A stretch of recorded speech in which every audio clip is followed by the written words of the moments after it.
Assalamualaikum warahmatullahi wabarakatuh.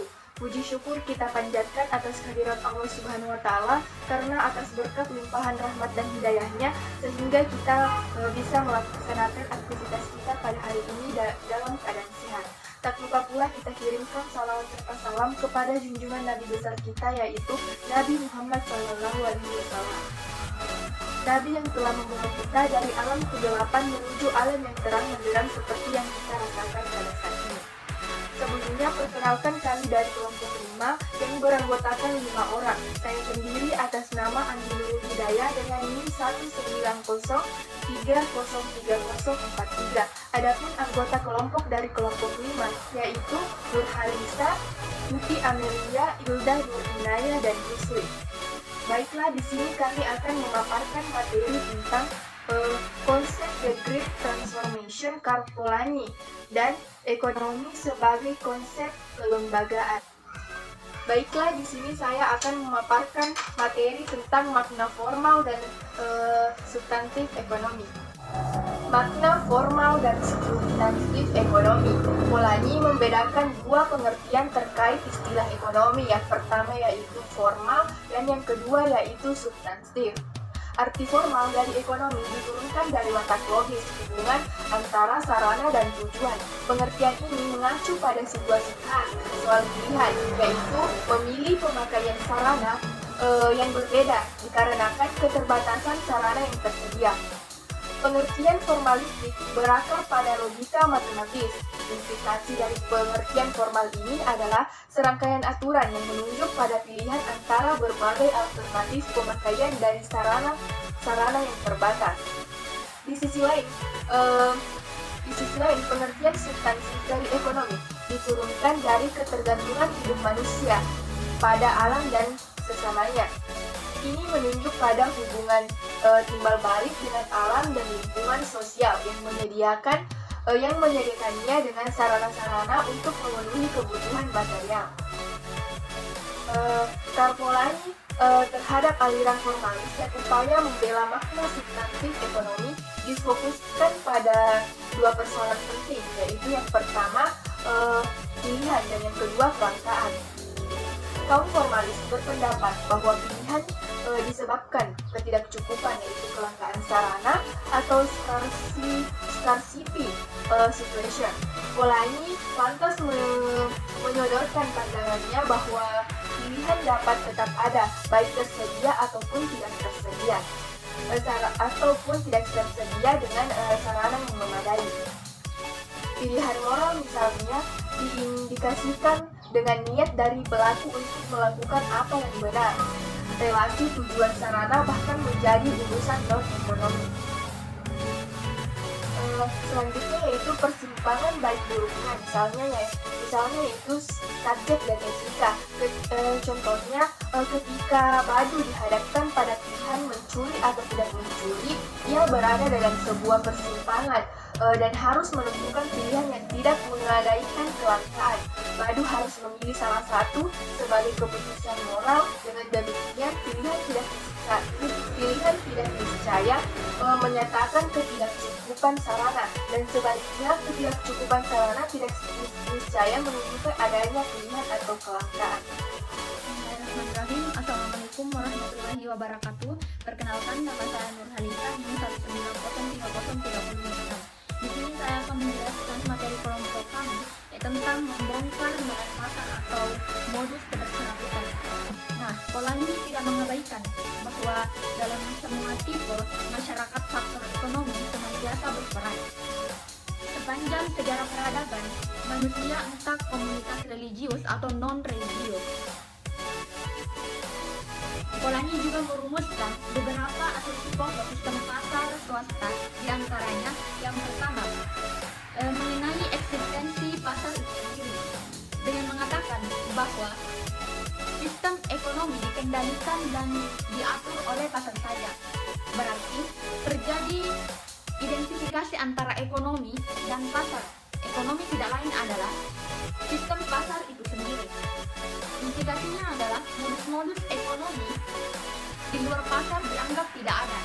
Nah, kedua, ekonomi ini dipahami melalui pola menjelaskan dirinya sendiri. Ini berarti pasar berikut keseluruhan asumsi dan mekanisme yang menyertai adalah alamiah kecuali muncul campur tangan yang menjadikannya tidak dapat bekerja.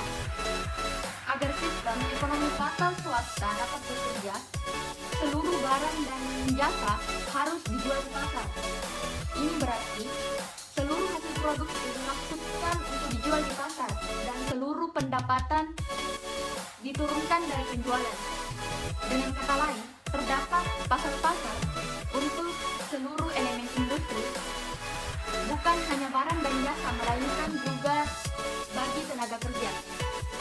Faktanya tidak sama, yang ada di dunia ini adalah komunitas. Tapi, dari kepentingan dari kata kerja, pasar swasta, apa yang selama tidak pernah dianggap komoditas, dan sejatinya memang bukan komoditas harus dijadikan komoditas. Adapun faktor-faktor mendorong orang melakukan tindakan ekonomi, pasar didasarkan pada situasi yang baru. Hanya ada dua faktor pendorong bagi kinerja ekonomi, yaitu ketakutan atau kelaparan dan hasrat memperoleh keuntungan. Persoalannya adalah tata laksana ekonomi pasar swasta. Masyarakat manusia hanya mengikuti dua motif itu. Artinya, motif lain yang beraneka ragam dalam dunia kehidupan ini harus disisihkan dan dianggap tak relevan. Pada titik ini terjadi ketercerabutan antropologis. Bismillahirrahmanirrahim. Assalamualaikum warahmatullahi wabarakatuh. Sahabat Transmedia ini 19 Baik, di sini saya akan melanjutkan materi ketiga, yaitu komodifikasi dan ketertanaman. Nah, yang pertama adalah komodifikasi. Komodifikasi adalah perubahan nilai dan fungsi suatu barang menjadi komoditi atau barang yang bisa memiliki nilai tukar ekonomi. Komodifikasi sendiri tidak bisa dipisahkan dari untung ruginya suatu pihak. Komodifikasi memiliki dampak positif dan dampak negatif. Nah, adapun dampak negatifnya yaitu hilangnya nilai kekeluargaan dalam masyarakat. Sedangkan dampak positifnya yaitu dapat meningkatkan pendapatan masyarakat. Nah, ada 3 jenis komodifikasi yang sering kita temui di kehidupan sehari-hari. Yang pertama yaitu komodifikasi konten. Komodifikasi konten sendiri digunakan untuk menarik hati masyarakat lewat iklan, seperti contohnya di tayangan televisi yang menghadirkan artis terkenal untuk menarik hati masyarakat, sehingga stasiun televisi tersebut dapat memperoleh profit lewat iklan. Nah, yang kedua adalah komodifikasi audiens. Dalam komodifikasi audiens, contohnya yaitu stasiun televisi yang menghadirkan kehidupan realita artis untuk menarik masyarakat, sehingga menaikkan rating stasiun televisi tersebut karena banyak yang menonton. Nah, yang ketiga yaitu komodifikasi pekerja. Contohnya dokter yang menjual ilmu dan keahliannya untuk mengobati pasien, atau contoh lainnya yaitu kuli bangunan yang menjual tenaganya untuk mendapatkan gaji. Baik, saya akan melanjutkan materi keempat, yaitu gerak ganda bekerja dalam dua corak, ekstensi atau peluasan organisasi pasar di suatu sisi, dan proteksi diri masyarakat terhadap malapetaka yang diakibatkan sistem ekonomi pasar. Pola ini mencontohkan bahwa pola perdagangan internasional yang kini meluas dengan sangat cepat dihambat oleh institusi proteksionis yang dirancang untuk mengontrol seluruh tindakan pasar. Krisis agraria dan depresi besar telah mengguncang kepercayaan dalam pemulihan ekonomi. Contohnya adalah standar emas sebagai kendaraan utama ekonomi pasar yang biasanya dibarengi dengan kebijakan proteksionis sebagai tarif bea masuk dan ilegalisasi sosial. Kedua corak ini berasal dari dua prinsip pemandu dalam masyarakat. Pola ini mengatakan, marilah kita kembali pada apa yang kita sebut sebagai gerak ganda. Ini dapat menggambarkan sebagai tindakan dua prinsip organisasi dalam masyarakat, masing-masing merancang tujuan institusionalnya sendiri. Memiliki dukungan prinsip liberalisme, ekonomi yang bertujuan menjadikan sistem pasar swasta disangga oleh kelas pedagang, memakai secara luas metode perdagangan bebas, dan di sisi lain prinsip proteksi sosial yang bertujuan menjaga manusia dan alam secara organisasi produktif, format perilaku pasar, utamanya kelas yang bekerja dan pemilik tanah dengan menggunakan perundang-undangan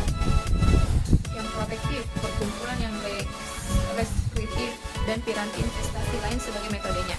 Jadi dinamika masyarakat modern dijalankan oleh gerak ganda yang terdiri dari dua prinsip, liberalisme ekonomi yang menghasilkan sistem pasar swasta dan proteksi sosial yang bertujuan melindungi masyarakat.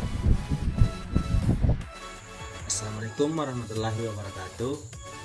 Perkenalkan, nama saya Rusli.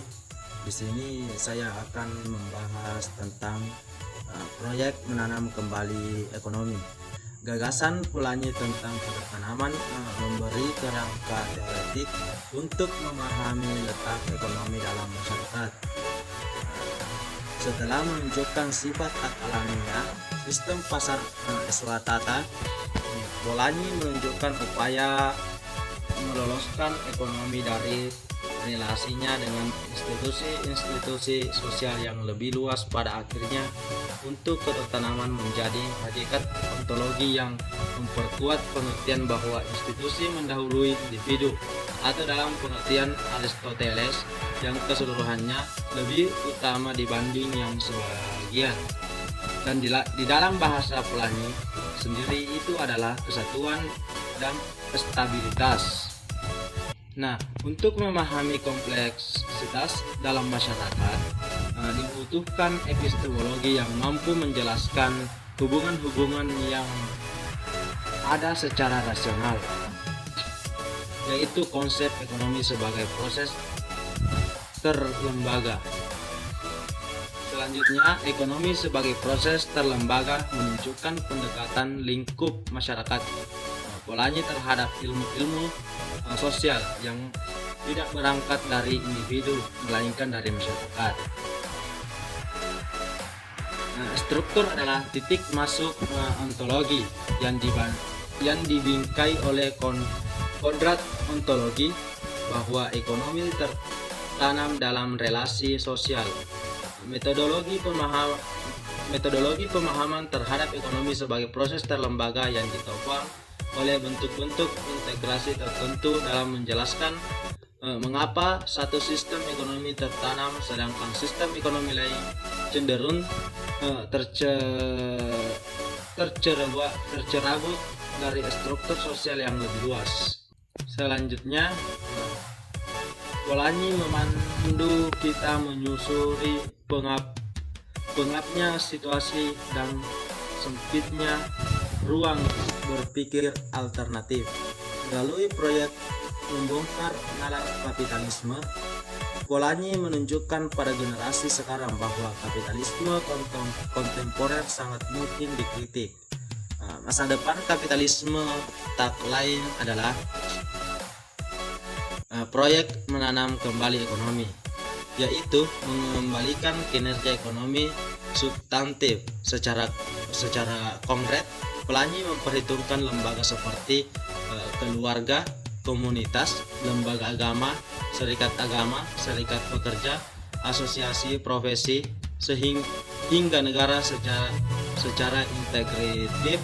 Polanyi menunjukkan bahwa ketimbal-balikan dan redistribusi adalah dua model integrasi yang mampu menopang kehidupan umat manusia. Baiklah, itulah tadi pemaparan materi dari kelompok 5 mengenai konsep The Great Transformation Polanyi dan ekonomi sebagai konsep kelembagaan.